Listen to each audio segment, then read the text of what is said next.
Assalamualaikum warahmatullahi wabarakatuh. Jumpa lagi dengan saya Siti Sinukmi dalam pembelajaran biologi. Hari ini kita akan belajar mengenai mekanisme transport membran sel. Kali ini kita akan melakukan praktikum atau lebih tepatnya lagi percobaan mengenai difusi dan osmosis dengan menggunakan alat-alat yang sederhana.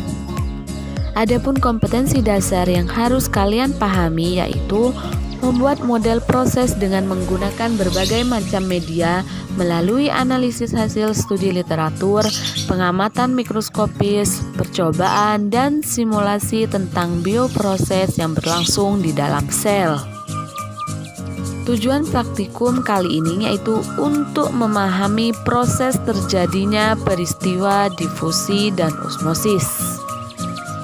Oke, sebelum kita melakukan praktikum, tentunya kita harus menyiapkan alat-alat dan bahan yang akan kita gunakan. Salah satunya alat dan bahan yang akan kita gunakan yaitu 3 buah sendok, 3 buah gelas, stopwatch, teh, kopi, 2 butir telur dan wortel, lilin, lidi, sedotan, dan sirup marjan.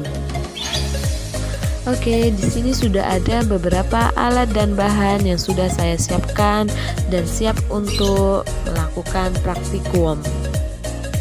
Langsung saja langkah-langkah kerja praktikum difusi.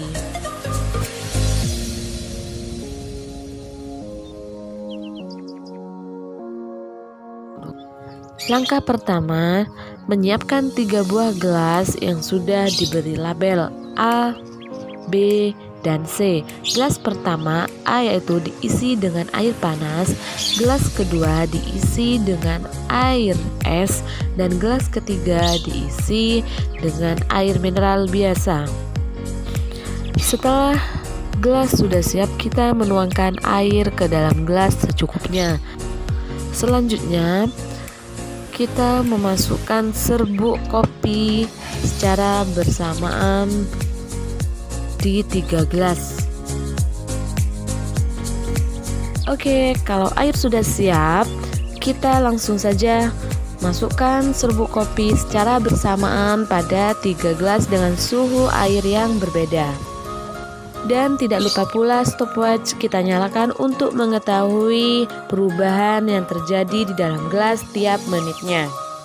Oke, di sini sudah jelaskan ya apa yang terjadi pada gelas pertama, gelas kedua, dan gelas ketiga. Selain menggunakan serbuk kopi, di sini kita bisa menggunakan teh atau menggunakan cairan marjan.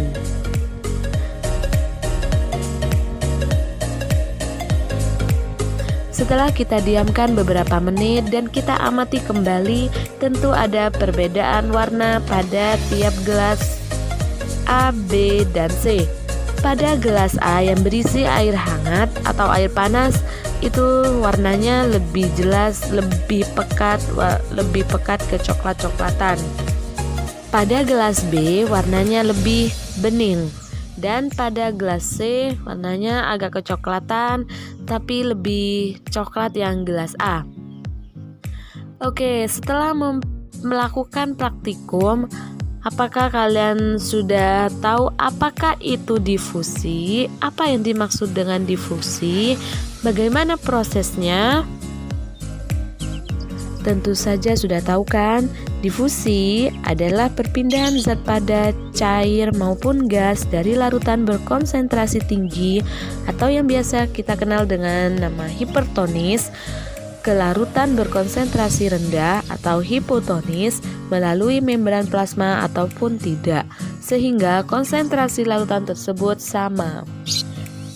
Yang perlu kalian ketahui, difusi dibedakan menjadi 2. Yang pertama difusi sederhana dan yang kedua difusi terbantu. Contoh dari difusi sederhana, misalkan ada serbuk gula yang dimasukkan ke dalam air, maka dengan sendirinya gula tersebut akan. Oke, sekarang kita masuk ke praktikum yang kedua mengenai osmosis. Langsung saja langkah ke langkah kerja osmosis. Yang pertama, kita menyiapkan 2 buah gelas dan mengisi 2 buah gelas tersebut dengan gelas pertama dengan air garam dan gelas kedua air biasa secukupnya. Dan setelah diberi garam, jangan lupa mengaduknya ya, supaya tercampur rata air dengan garam. Oke, sebelumnya mohon maaf, di sini sebelum kita memasukkan wortel ke dalam larutan atau ke dalam air biasa, kita harus menyiapkan wortel terlebih dahulu yang ukurannya sama panjang, lebar, dan tebalnya. Atau kita bisa membuat wortel berukuran diameter yang sama. Setelah kita membuat wortel dengan ukuran panjang dan lebar yang sama, tebal yang sama, kita masukkan wortel ke dalam gelas yang berisi air biasa dan air garam. Dan jangan lupa stopwatchnya langsung dinyalakan ya. Dan kita tunggu beberapa menit. Kemudian apakah yang terjadi pada wortel yang telah dimasukkan ke dalam larutan garam dan air biasa? Apakah terjadi perubahan atau tidak? Oke, sembari kita menunggu, kita dapat melakukan percobaan osmosis dengan menggunakan telur, lilin, dan lidi. Bagaimana langkah-langkahnya? Adapun langkah-langkah yang pertama yang dapat kita lakukan yaitu menyiapkan 2 butir telur dan membuang cangkang telur dengan cara mengetuk-ngetuk bagian dasar telur atau bagian bawah dan membuang cangkangnya. Diusahakan jangan sampai terbuka selaputnya ya. Diketuk-ketuk terus telur sampai retak dan membuang cangkangnya dengan menggunakan tangan. Setelah terbuka seperti ini, kita kasih lubang di bagian atas ujungnya telur, ujung telur, dan memasukkan sedotan yang sudah diberi tanda tiap 1 cm. Supaya tidak ada celah, kita kasihkan lilin seperti ini ya kurang lebihnya, dan kita langsung masukkan telur ke dalam 2 buah gelas yang sudah berisi air biasa dan larutan marjan. Oke, itu tadi merupakan sekilas langkah-langkah dari percobaan osmosis menggunakan telur. Kita kembali lagi pada wortel ya, fokus pada wortel kembali. Setelah beberapa menit kita merendam wortel dalam air dan larutan garam atau air garam, kita angkat wortel yang pertama. Wortel yang pertama yaitu wortel yang direndam di dalam air biasa. Oke, perubahannya ini wortel tetap keras ya, dan bentuknya tetap panjangnya, tebalnya kita bandingkan dengan wortel yang direndam di dalam air garam. Oke, dapat kita lihat sendiri kan ini wortel yang kita rendam di dalam air garam itu teksturnya lebih kenyal, lebih lentur dan bisa ditekuk-tekuk seperti ini, sedangkan wortel yang di dalam air biasa itu tetap keras dan bentuknya tetap tidak ada perubahan.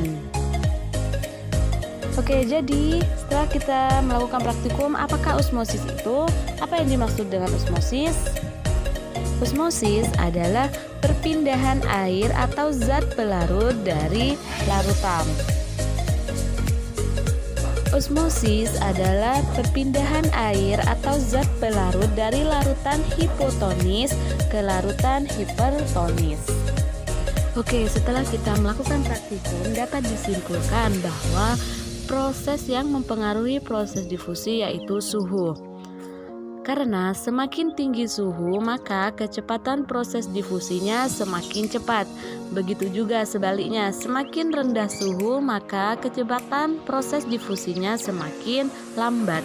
Sedangkan pada proses osmosis sendiri, yaitu adanya perpindahan zat pelarut ke dalam wortel. Oke, terima kasih. Wassalamualaikum warahmatullahi wabarakatuh.